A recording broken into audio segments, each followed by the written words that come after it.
não gosto mesmo de incomodar as pessoas. Depois eu fiquei me sentindo assim uma intrusa. Refugiei, né, na distância. Ninguém pensa na finitude, todos nós vamos passar para aquele momento de ser inútil, né?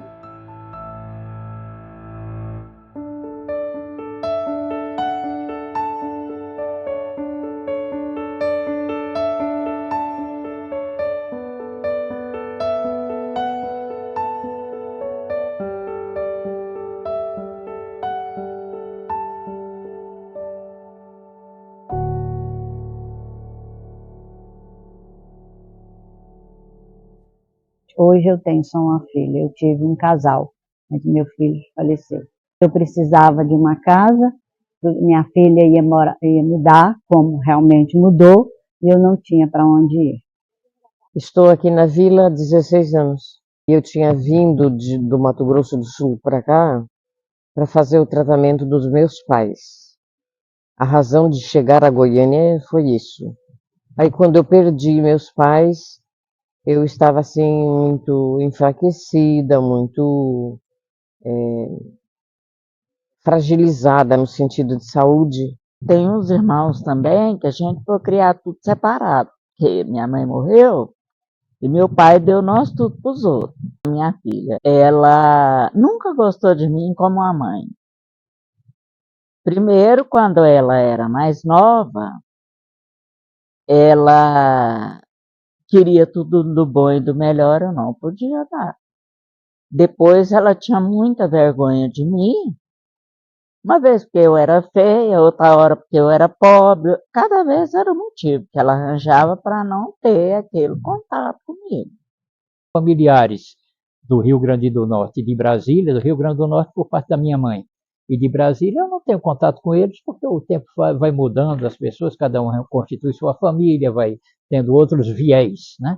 E aí fui assim, separando daquele pessoal que a gente nasce e cresce por ali e tem contato com aquelas pessoas. Tem meus irmãos, eu sou o mais novo da família, né? Tem meus irmãos que têm 96 anos. Aí não dá para ele cuidar de mim, que eu teria cuidado dele.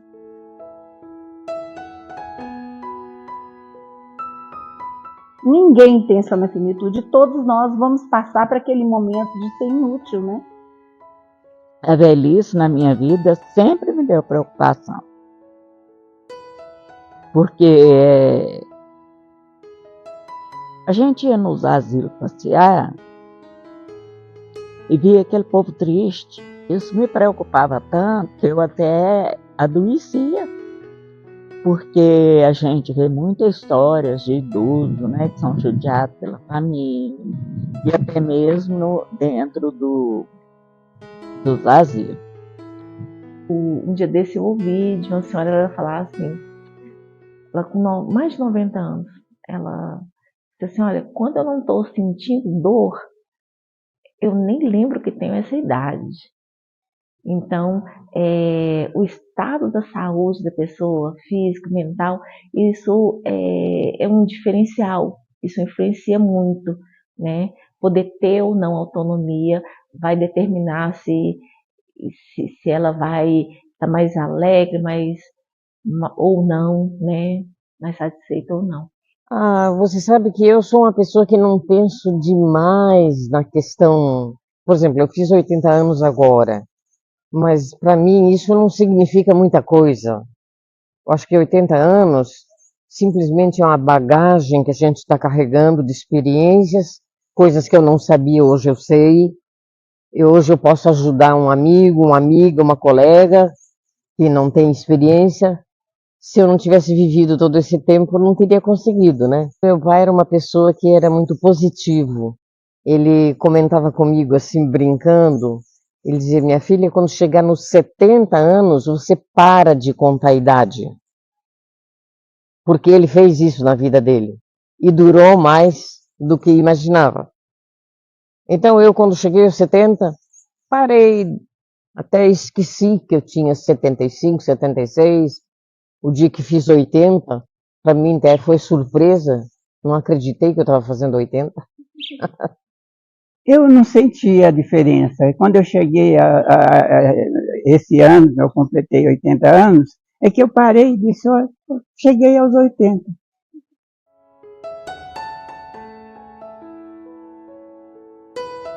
Aquele marido que largou da casa, ou aquela esposa que largou da casa e foi embora, ele é abandonado demais. Porque todo mundo se acha no direito de julgar o comportamento do outro. Não é fácil você ter um marido que é possessivo, ciumento, é uma besteirada lá. E aí depois eu adoeci, não podemos ficar juntos mais, né? Então aí eu me tornei uma pessoa sozinha. Com o passar dos anos, né, os filhos crescem, casam, constituem família, e com as atribuições do dia a dia, o tempo acaba ficando bem escasso. Então, é nesse momento que os parentes, né, que os familiares acabam recorrendo a um cuidador, a um abrigo, alguém para dar um apoio aí, um acompanhamento, né, desse idoso. Esses familiares têm que trabalhar, têm que deixar o idoso. Meu menino é meio difícil, meio custoso. Acho que eles devem levar a vidinha deles lá no momento. Ela esteve aqui uma vez só. Ela tem 3 crianças, então é muito difícil estar vindo para Goiás. Eles não vêm mais. Agora eu vou ter que ir. Eu falei para ela que é a última vez que eu vou. Porque eu já estou com... a viagem é muito longa, são 3 dias de viagem. E quando a saúde está fragilizada também, né? O idoso que tem uma disposição, que tem uma saúde, ele acaba conseguindo ficar sozinho muito mais tempo.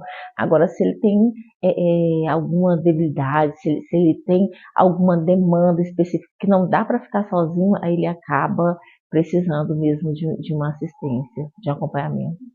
Quando eu tenho uma fraqueza no corpo, aí quando eu perguntei à doutora, falei, doutora, como as vitaminas estão tudo normal no meu corpo, e eu continuo sentindo fraqueza. Pode ser ter sido da minha infância, que eu apanhei muito, eu sofri muito, eu fui criada igual escravo. Ela estava em pé e virou para mim e falou, você já passou isso? Eu falei, já.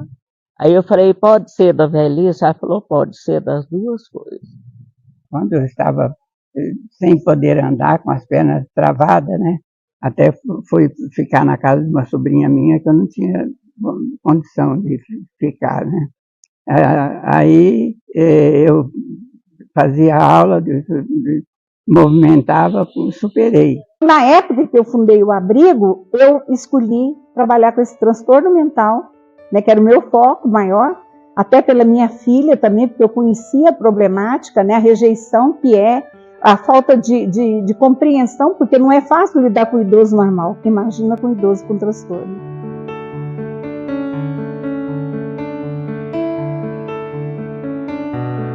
Um idoso que já perdeu bastante amigo, né, pessoas que já partiram, então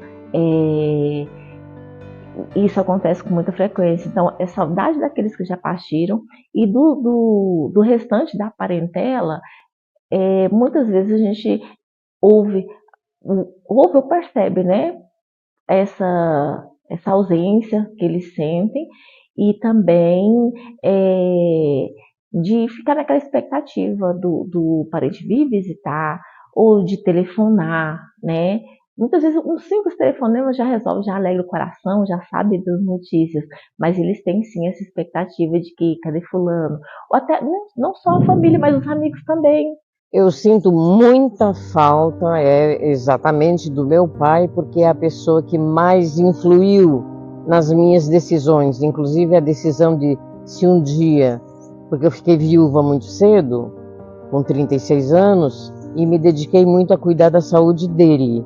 Então nós éramos muito ligados afetivamente. Ele dizia para mim assim, pouco antes dele falecer, ele dizia assim, eu ainda estou aqui porque eu preciso cuidar de você. Ele não punha na cabecinha dele que eu cuidava dele. Ele era uma pessoa muito interessante. Tenho uma irmã, a minha irmã, os dois irmãos que eu tinha já faleceram, né? Um até muito cedo, com 57 anos, e outro com 64, né? E aí só tenho uma irmã no Rio de Janeiro. Por circunstância, desde que minha mãe faleceu, eu sempre vivi sozinho. Dentro das dificuldades que eu já passei, uma delas que eu achava mais ruim era ficar longe dos meus irmãos. Eu não olhava para a minha situação, que era pior do que a deles. Eu queria que a gente unisse para mim ajudar eles.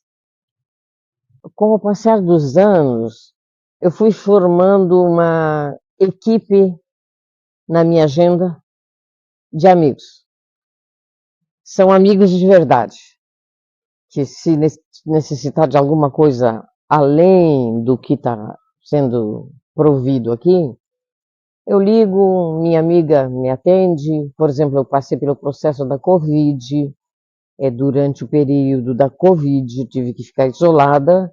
Nesse isolamento, quem cuidou de mim na alimentação, por exemplo, foram meus amigos. Seria uma tristeza que dá para perceber é quando eles começam a avaliar, quando eu tinha mais autonomia, quando a saúde está debilitada, né? Eles começam a comparar, eu tinha mais autonomia, eu conseguia sair, eu conseguia fazer minhas coisas, agora eu preciso de ajuda para tudo, quando está sentindo alguma dor, né? Ou tem que ir para o médico com mais frequência. Então, essas são as maiores queixas, são as maiores reclamações. Eu trabalhei dentro do Adalto também, como eu sou agrônoma também, eu fiz horta. Que maravilha quando eu descobri que, porque você vai tomando medicação, você vai ficando embotado, né? Você vai perdendo a coordenação motora fina. O que eu fazia? Eu levava aqueles pacientes, eu era uma louca varrida, né? Porque não podia ser normal. Eu catava 40 pacientes e ia para a horta com eles. Eu fazia isso voluntariamente, não era nem como funcionária. Meu Deus do céu. Eles ajoelhavam no chão, gastavam lá no chão comigo, né? Porque eu ainda era nova, dava conta, e ele ia catando eu odiava as tiriricas, né? Quando eu via que aquilo melhorava a coordenação motora fina deles, eu ficava encantada. Eu falei, nasce capim, né? Nasce mato, para poder eles trabalhar, ia melhorando a coordenação motora fina. Sim, eu faço artesanato, né? Faço bolsa, tapete, né? E a gente tem que... Aí danço também, né? No artesanato eu fiz bordado, pintura, na época da pandemia. Depois que terminou a pandemia, não fez. Então eu continuo bordando. E hoje eu estudo música. Eu faço curso de teclado no Centro Livre de Artes da Prefeitura. O meu maior sonho é eu tocar e cantar Ave Maria em latim. É esse o meu sonho. O dia que eu realizar esse sonho, e eu sou apaixonada por piano, mas como eu não posso comprar um piano, e eu não tive oportunidade de estudar quando eu era mais jovem, porque quando eu conheci o piano, eu tinha 10 anos. E eu comecei a ter aulas, e meu pai não quis, falou que não ia pagar colégio caro, para eu aprender música. Não quis pagar. Eu gosto muito da ecologia, eu ainda penso em fazer mais um curso superior de engenharia florestal. Seria engenharia florestal, porque eu gosto muito da natureza, por isso gosto muito daqui, porque eu vejo árvore, vejo pássaro, vejo arara, entendeu?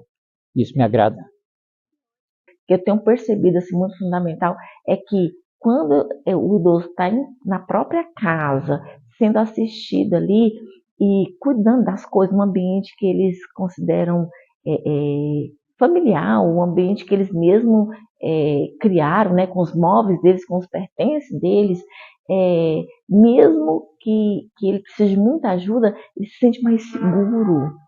Eu encaro a minha realidade, sempre eu falo para os outros, porque a gente vive de exemplos. Agora, eu sei que eu estou na reta final, né? Então, essa reta final, eu posso ou sair daqui morta, ou sair daqui para o outro asilo, que é dos acamados, né? Vou contar essa história muito bonita, que eu fiquei encantada com ele, sabe? E ele, o que aconteceu? Ele teve 8 filhos, e cada filho que a pessoa que tem esquizofrenia tem, ela não pode tomar medicação, ela surta mais um pouquinho. E ela vai embotando mais ainda dentro da esquizofrenia. No final, ela ficou completamente doente mental. E ela parou no manicômio e ficou lá pro resto da vida. Esse seu Pedro vinha toda semana visitar a Eulália. Eulália queria até bater no Pedro. Não conheço você, não sei quem é você, vai pra lá. E eu falava para ele: seu Pedro, que carinho que o senhor tem com a dona Eulália. Ele falou para mim assim: Eulália pode não me conhecer, mas eu sei quem é Eulália. Eu sei quem é ela, eu sei a esposa que ela foi, a mãe que ela foi. Ela não tem culpa do transtorno mental dela. Eu ficava encantada com a visão que ele tinha de amor, que isso é amor. A vida, na minha maneira de pensar, é você ter saúde. Você tendo a saúde, o restante você consegue. Porque o restante é com você. É você que tem que ir atrás. Olha, para mim, ela é uma oportunidade de você nascer, crescer, moldar o seu emocional e seus sentimentos e se tornar uma pessoa útil para você mesmo e para os seus amigos e para os seus parentes.